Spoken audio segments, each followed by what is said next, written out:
My name is Akila, and this is the Black Men's Redemption. In this podcast, we talk with real Black men on issues that affect Black men on a whole. Let the healing begin.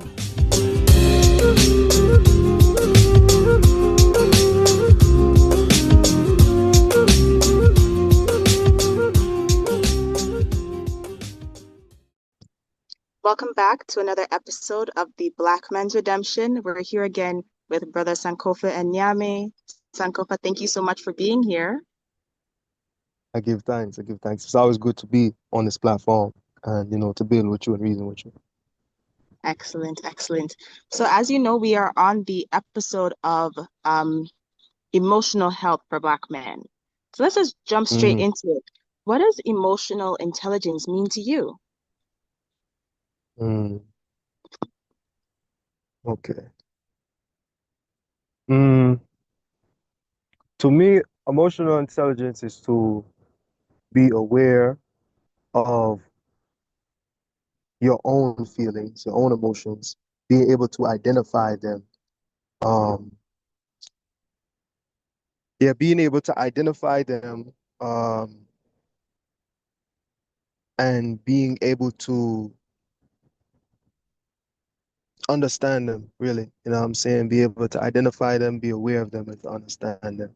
And also having empathy for others and being able to do the same for others so that you can know how to care for yourself emotionally or how to show up in a moment emotionally. And the same for another person in relating. Yeah, I would say. Do you think that emotional intelligence is expressed differently for a man, by a man? Sorry? What you mean? As in, do you think that Like, men, the way emotional intelligence is expressed, does it vary from man to woman? And if so, how do um, men show up? mhm. I mean, I personally think that emotional intelligence varies person to person. You know what I'm saying? I wouldn't say that there's an inherent difference between how, like, yes, we're different, but at the same time, every person, every individual person is different because you have your own mindset, your psychology, how you think, how you see things. You have your own upbringing, and all of that influences a person, and how they are, you know what I'm saying, and how they relate to their own emotions as well as how they show up emotionally, when it comes to relating to people, you know what I mean? So I feel like it varies person to person more than say man to woman. Totally Yeah. get you. Totally get you. So I guess my next question is gearing towards emotional regulation. What is that, and how do hmm men express it? Um, so to me, emotional regulation is really the process of processing your emotions. You know what I mean? So, but through your body. That's how I understand it. And it's being able to say if you feel rage in your body, if you feel your heartbeat speeding up, if you feel your muscles getting tighter, your fists balling up or whatever, right? Being able to feel through that in your body, and that may mean enhancing that tightening feeling or shaking and moving the body or even just deep breathing and exhaling. Like all of these things are ways to regulate emotions and process emotions in the body. And to me, being regulated is the state after you process through whatever it is that's coming up. So if it's sadness, you crying it out. If it's anger, you allowing that to move through your body through movement, and getting the energy out of your body. Um, and yeah, that's what I would say regulation is and looks like. At least for me, these are just the tools that I've learned. I don't know The next man emotional regulation might look different, and it does vary person to person because everybody don't need the same thing. Some people need tapping, some people don't like touch when they're in certain emotions and stuff. So everybody needs is different. For sure. And I think part of that, as you said in the beginning, is being aware of your own emotions and your own your own emotional Mhm. intelligence, being aware. So could you kind of walk us through about what being emotionally aware means? Because to me, it means that it's being aware of others. So how can a man be emotionally aware of others? I know this crops up so many times when Mhm. we do man-woman relationships because it's Mhm. often said that, oh, men are stoic and women are overly emotional, and so men may find it hard to Mhm. relate. But how does that emotional awareness link into emotional intelligence, especially when showing up in Mhm. relationships? Well, so first, I feel like the perception of and not just the perception, but the thing that's become a norm of behavior, a behavioral norm. It's been something that uh how just people move and operate. This perception, this idea that as a man you should be stoic, or it's more acceptable for a woman to express emotions. All of that is, colonial and post-colonial, and that's something that we still deal with as a people. Because a lot of us haven't unpacked it. A lot of us haven't um, analyzed where that came into our culture, because ancestrally, when you look at our traditions in West and Central Africa, we always did things that allowed us to express and emotionally regulate, you know, from dancing to drumming to singing. And even like uh in Burkina Faso, amongst the Gar people, they have rituals where like the men come together and they all cry, and uh vocally and verbally express all of the pain and the anger, frustration, and things that they feel day to day. That's something that's indigenous and natural to our culture. But being in the West now, we've been, you know, programmed with a whole different set of values, and that's what's carried on into today. Um, I'm still with you. What? Repeat the question one more time. How does emotional awareness look? And Hmm. especially, how does it show up in the man-woman relationship? Because that's where we often see the And problem. emotional awareness, right? Mhm.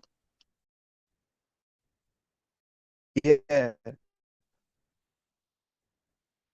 So to me, as far as being emotionally aware, it often takes pausing. It takes vulnerability, which is really, which is really just the ability to admit what it is that you're actually dealing with and what you're going through. Um, so that level of truth and transparency with yourself is what helps you to relate to other people, you know, um, because you get an understanding with yourself by sitting, by pausing, by reflecting, um, in any moment, you know, and that's what I feel emotional awareness is, as far as how I perceive and interpret and deal with it. For sure, for Yeah. sure. I feel like that is key in any relationship, whether it's platonic, romantic, between, brothers or man and woman. I feel like Mm-hmm. just being aware of your own emotions, acknowledgement, and also of the other Mm-hmm. person's emotions is so key. But I'm glad you brought up the traditional ways that men have tapped into Mm-hmm. their emotional health. Do you think that in today's world that men Mm-hmm. especially give their emotional health the attention it really deserves? No, most definitely not. Most definitely not.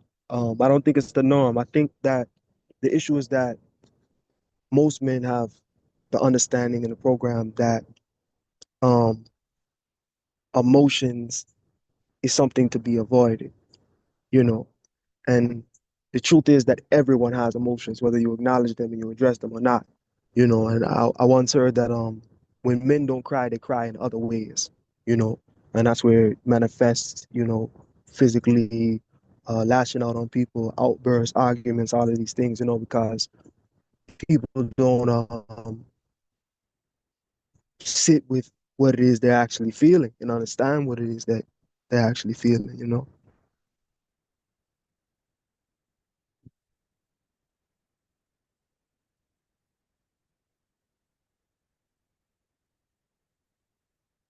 Oh wait, you're muted. You're muted. Can't hear you. Oh, can you hear me now? Yeah, yeah, you're good. I was saying that this modern day society really does men a disservice by Hmm. pushing this agenda that emotions are something, as you said, to be avoided. It's something feminine, effeminate. Um, Hmm. how does Hmm. a man go through this society uh, with his emotional health Hmm. intact? Mm. I think it's a mix of two things. I think you have to become a safe space for yourself. Like I said, you have to become comfortable with vulnerability with yourself and admitting where you are and your truth and your experience and the things that you go through and that you deal with and the things that have happened to you and how all of these things shape you. You have to admit it. That's the first thing. And be accountable to how these situations and experiences and relationships and all these things affect you, and how you show up. Um, I think that to keep yourself intact is to, number one, be a safe space to yourself, like I say, and also to seek safe spaces and create safe spaces where, you need them in life, especially amongst other men and other brothers, um, because you may find that sense of brotherhood that helps you to unpack a lot of the things that you've been through and that you experienced. Uh, that's what's been working for me, but also learning more about emotional awareness, becoming more comfortable with it, realizing that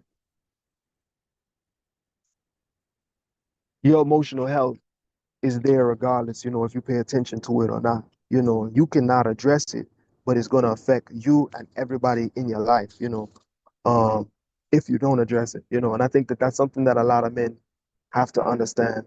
And once we understand that, then we can begin to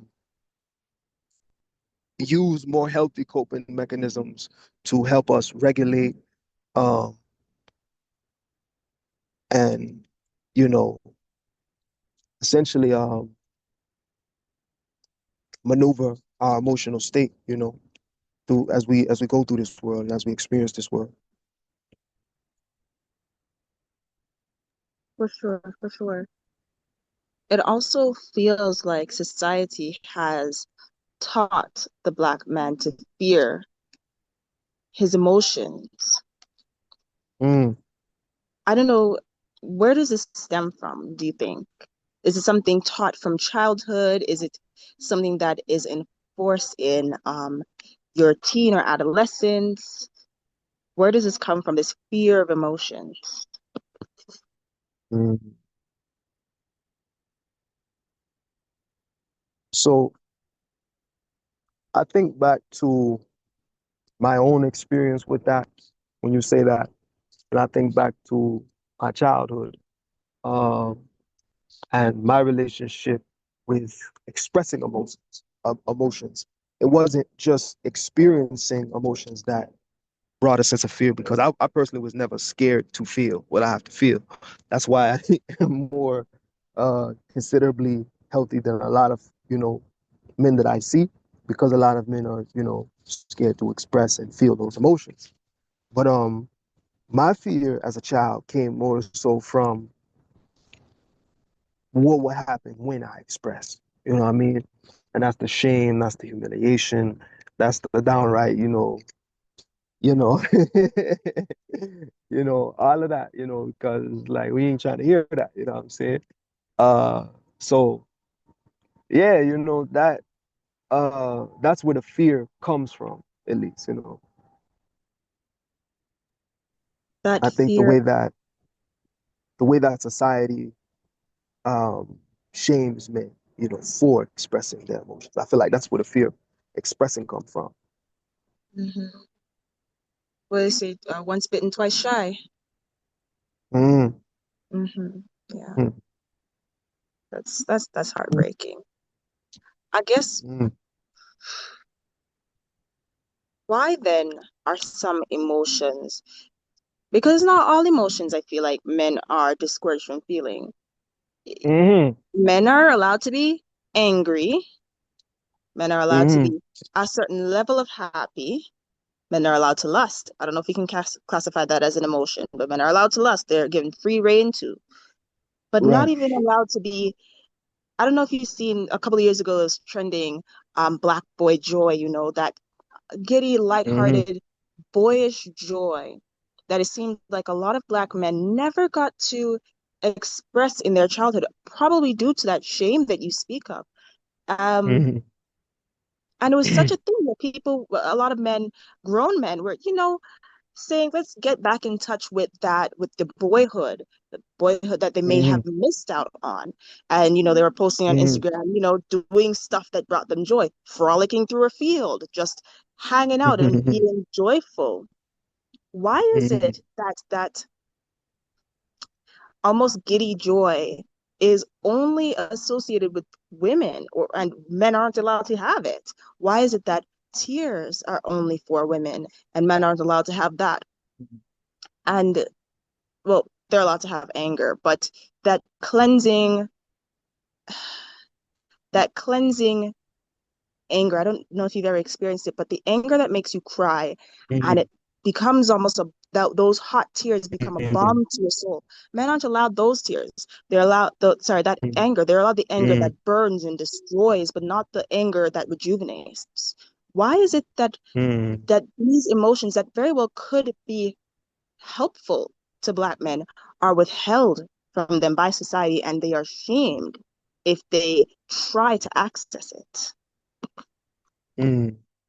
I think that again, it come back to the colonial society that we in, and I think it's a mix of two things. It's that, you know, that society that pushes you as capital, to really have no emotions and really basically be a robot, not be a human, just being this working machine that can serve someone else's interest. That's what the whole capitalistic colonial framework is. You know what I mean? And I think that we as men internalize that, you know, so we feel that we're only as good or valuable as what we can produce and what it is materially that we possess, and that's reinforced, every turn that you look, in society, through men, through women, through the society, and it's all because people have been programmed, but I also feel like that only like the only emotion, like you said, only emotion that is acceptable amongst men is anger and lust and this basically this identity of a conqueror in a sense, which is colonial. Is it?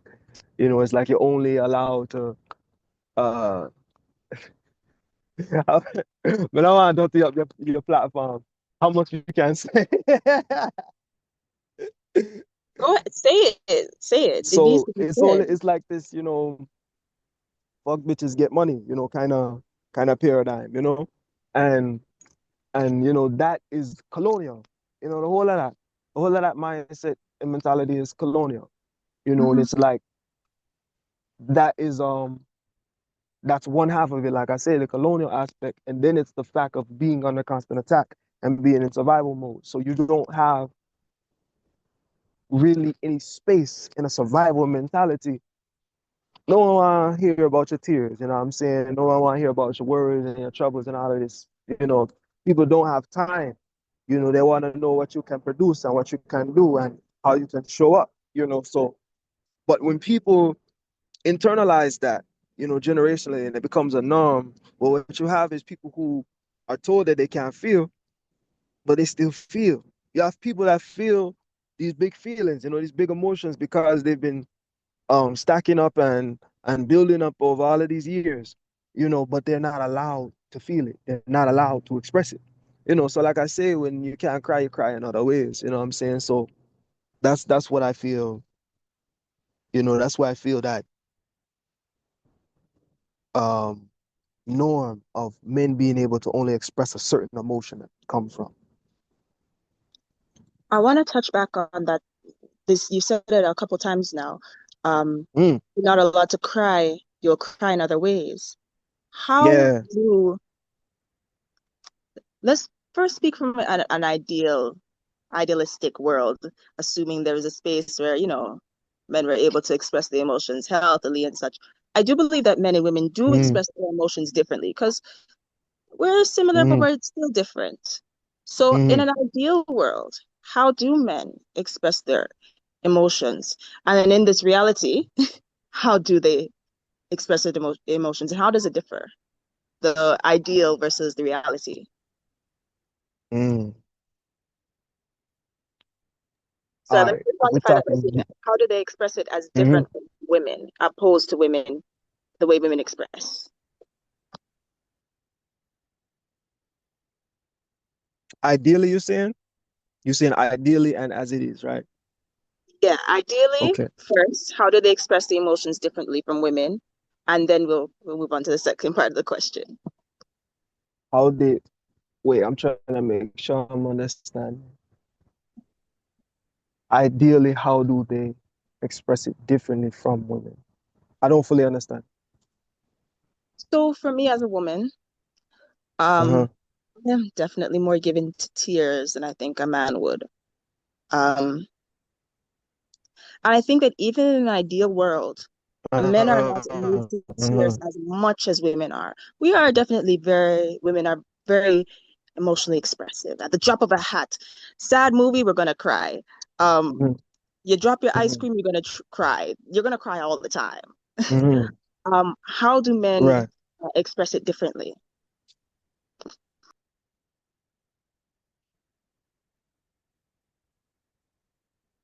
Wait, so I think what's catching me is okay, you're saying ideally you're saying how would they do it different than it's done now? Yeah, Is that what you're how would saying? a man express Okay. differently than Oh, how it's okay, okay. done now? Yeah,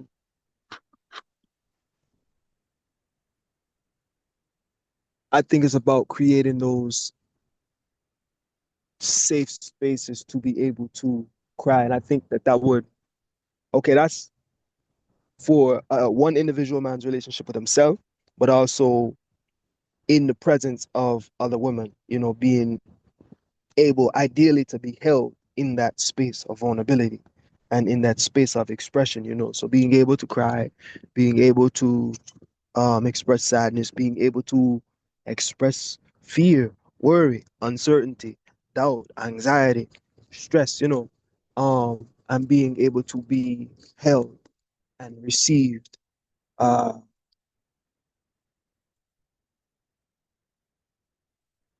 being able to be encouraged to have the space to feel and process what needs to be feel and processed, to move on and move through it. Okay. And in this world now that we currently live in, how Mm, do men, so if I'm catching what you're saying, is that in an ideal world, men would express their emotions by acknowledging the emotions of women and mm. creating a safe space for it. It's not about That dismissing as the well. emotion. Yes, that as well. Yeah. So what is the current? What do people, Mm, how do men express today differently from women?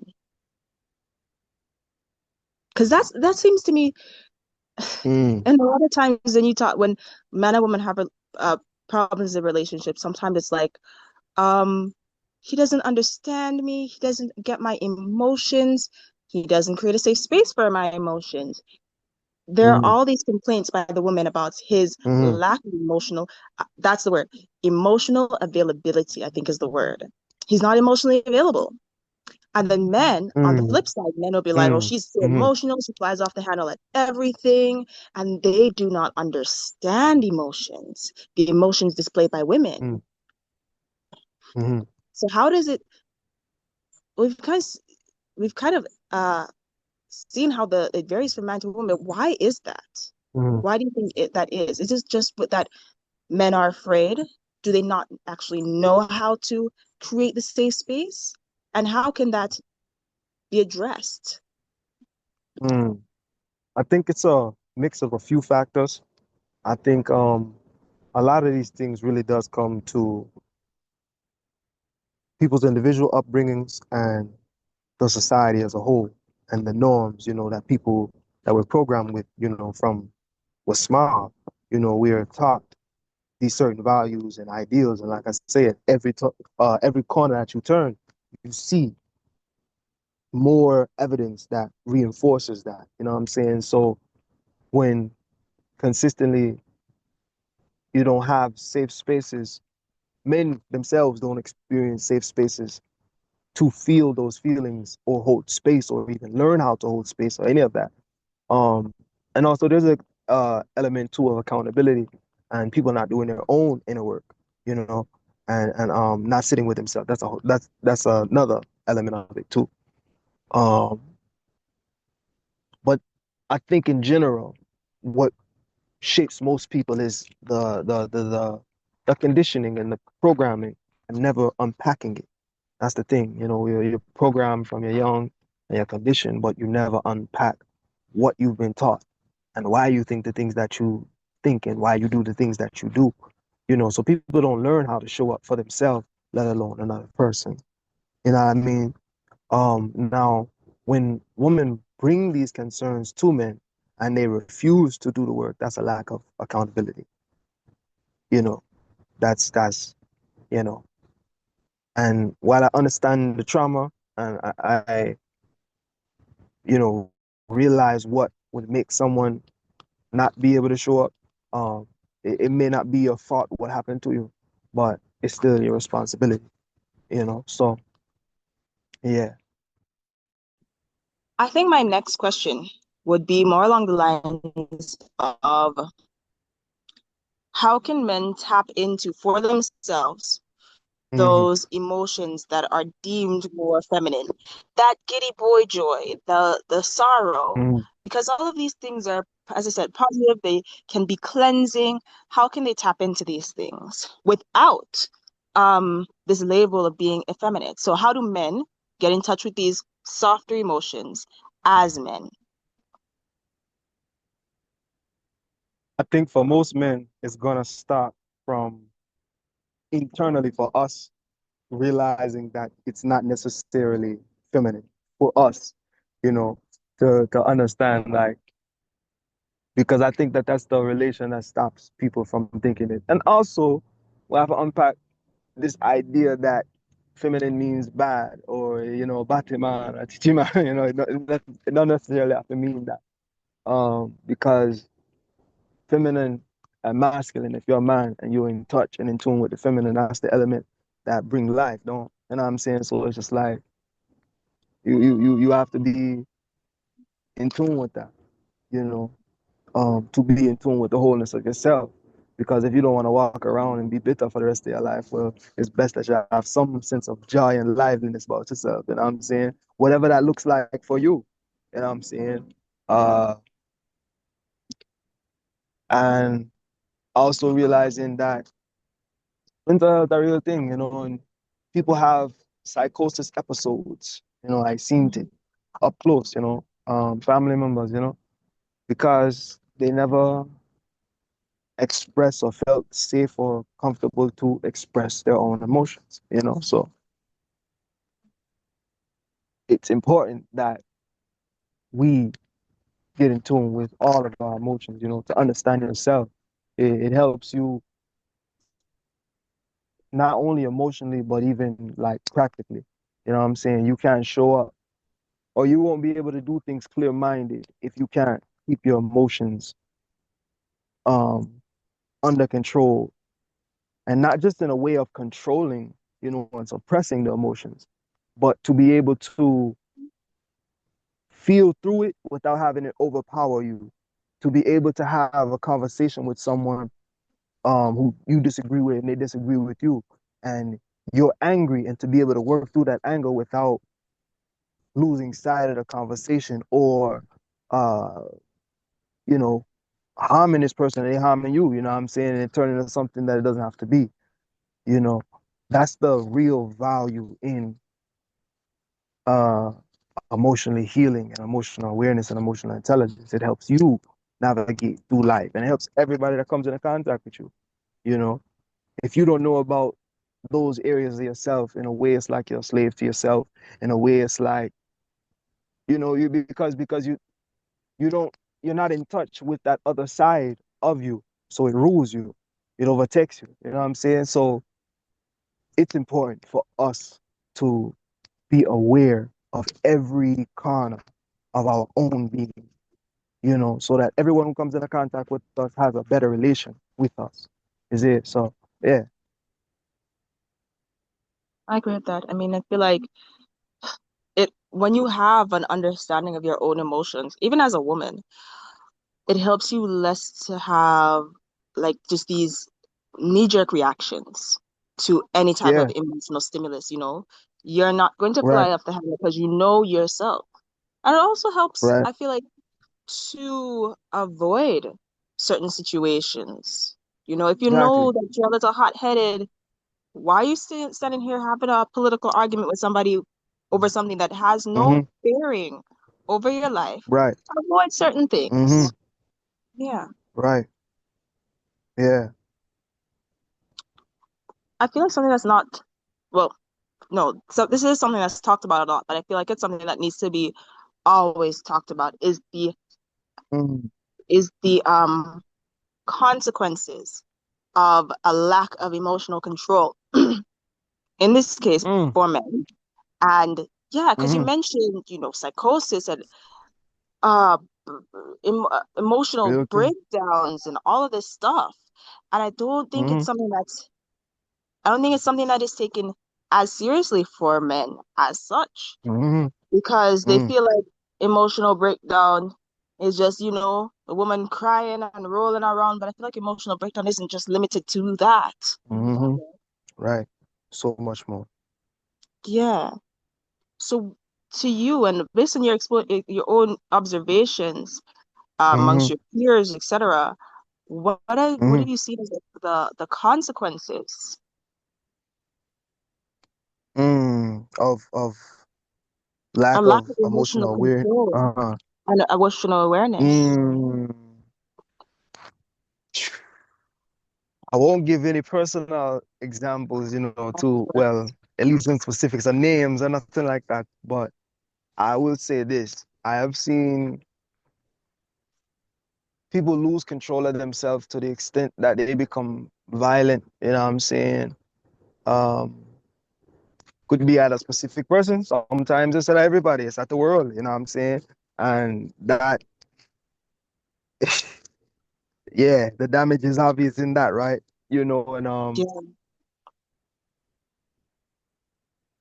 it can lead to homicide, it can lead to femicide, um, people killing their spouses, real thing, real thing, domestic violence. Um, yeah, all heap of things, you know, it can really destroy people, you know, because if you don't have that sense, I mean, suicide, I don't know if I said that one already. Um, yeah, it can destroy people, you know, and that's the extremes of it, you know, it can lead to um destroying relationships, personal relationships, not being able to have relationships with people in your life, um, um, burning bridges, business opportunities. Like it's so many ways that not having a and like I say, psychosis and losing your mind and mental illnesses or imbalances, as I would say. I wouldn't call them illnesses. I don't necessarily uh like to address them in that way because I feel that it's something that can be balanced if you have the tools to balance it, you know, just Mm-hmm. like any other illness, you know. But yeah, the effects of ignoring your own mental health and your own emotional health can be drastic on so many levels. I agree, and I feel like one of the biggest things is to stop uh it's almost to stop typecasting emotional breakdowns and the consequences of emotional dysregulation, etc., as just rolling on Mm, the ground crying. Because I feel like some of the yeah. fallout is apathy and Mm-hmm. not being able to or no longer having the energy to connect, and as you Mm-hmm. said, you lose relationships, business Mm-hmm. opportunities. It is it is it as the word implies, it's a breakdown of some Mm-hmm. emotional pathways, and breakdown can be an it pop down. It could be that it's Mm-hmm. overloaded and you have this overload of emotions that do not have the tools or the wherewithal to process. And as you said, Right. it could be extreme rage and cause physical harm to you and others around you. And it could be depression as well. Um, Mm, and one of yeah. the biggest things is it shows up in men so differently, and we're not as ready to acknowledge that, so it often goes unacknowledged. Mm, mm-hmm. Yeah, I feel it for you men. I feel it for you men. Yeah. But on the Mm, brighter side, do you think that there are some systems that are in place or coming into place mm, mm, that can help men in terms of their emotional health and those who are struggling? Do you think that there are spaces and systems currently? mm-hmm.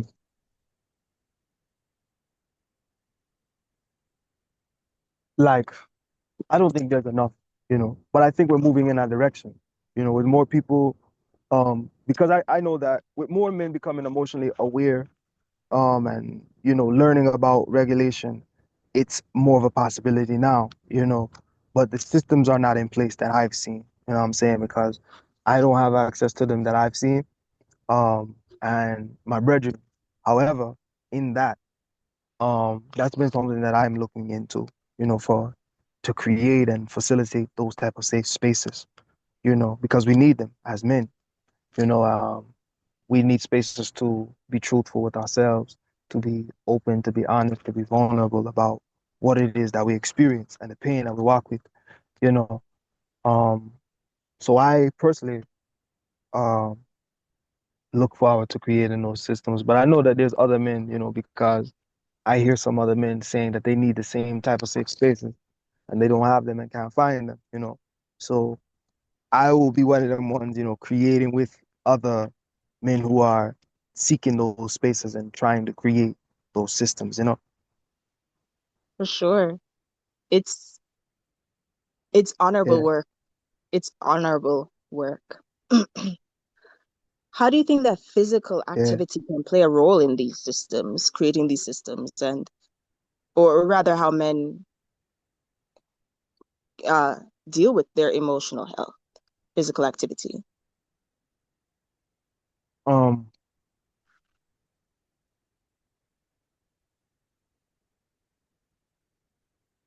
I think that there's so many means physically to heal and regulate, you know.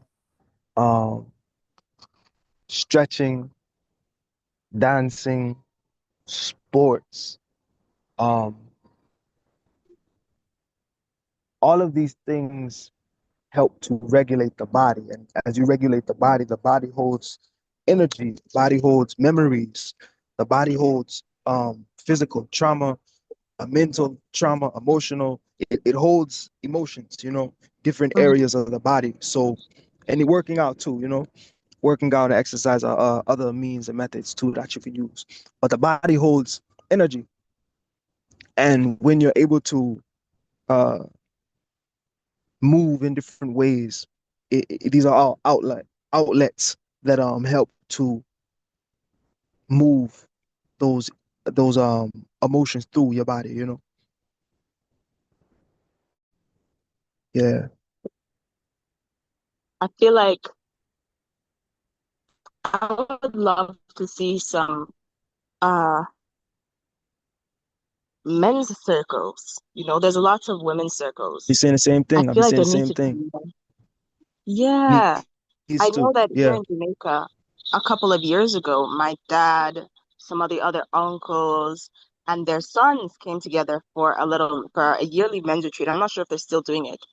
And no women were allowed because the men were there to Mm, be very raw and discuss, you know, uh, their own mm, upbringings. And, I heard their tears mm, instead. And it's so important because I mm, feel like they found that they were not alone. And I feel like that is probably one of the key mm, things. Men tend to carry things on their own and so mm, automatically assume that they are alone in their experiences, mm, in their ways that they feel about things. mhm, So mhm, I feel like it can be so healing even to know that somebody else is going through it, something like that. And you can mm, be brothers in arms. You don't have, mm, you might have one foot emotionally, have one foot. mhm, But if you band with your mm, brother and him have one foot too, y'all have mm. 2 feet together. You can bounce along Right. a little better Yeah, than one sure, foot at sure, one sure. foot each, Yeah, you know? So just that right, support, right. even though you may be, I don't want to say broken because it could be varying degrees of it, but even though you're not well Mm, fully, if you band with your mm, brother and you work together, y'all can reach much mm, further. right. Yeah, man. Yeah, fully, fully. Yeah, I agree. Um, that's why that's exactly what I always used to say. You know, I was like, yo, especially here in Atlanta, in Georgia, it's so many spaces, you know, for the goddesses and the queens and the empresses and a woman, but for the man them, it's not a lot, you know. And we need more. We need more because that's the only way that we will be able to meet um uh, in reflection with y'all. You know what I'm saying? That's the only way. You know what I'm saying? We have to have the same type of spaces, the same type of healing, the same type of discipline and routine because in general, in the collective right now, the feminine, the divine feminine is on it. You know, y'all doing what y'all supposed to do. You know, y'all doing the righteous works.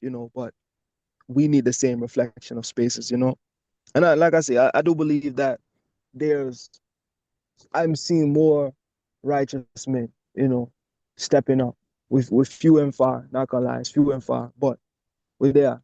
So yeah, yeah. It brings me back to the whole reason I started this podcast 3 years ago. I was like, Mm-hmm.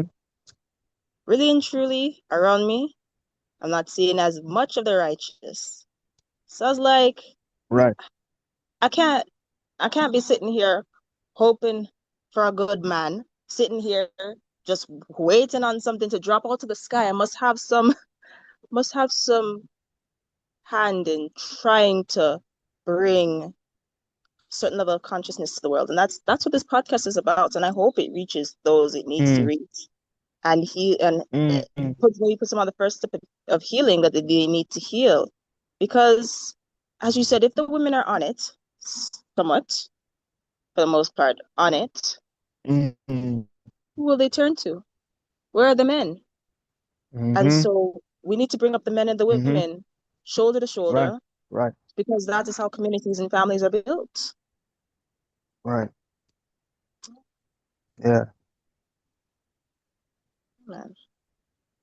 So I think that has come to Yeah. the end of our discussion. Do you have any more? You have any last words to share? Uh, my only last words would be for us as men. Uh, I I hope, I speak, I pray that you know any man that's watching this took something valuable from everything that's been said. But we we have so much power and we have so much influence, you know, over ourselves and within this society. And we have to use that power to protect our women, our children, and to create that level of safety in our community. And the only way that we can do that is by being aware of our own emotions and being responsible for what it is, how we show up, with our emotions, you know. So I just recommend that every man that's watching this lean into the work, and all the ones that's doing the good work, keep going, keep doing what you're doing, because it's Ashe, making a change. So yeah, that's all I have to Ashe, Ashe. Sankofa, say. as always, it is a pleasure to have you on the program. It's an honor to be here. And I'm looking forward to the next season. Yes, sir. Yes, sir. All right. Yeah, well, thank you for having me on a platform, and yeah, we'll do this again soon.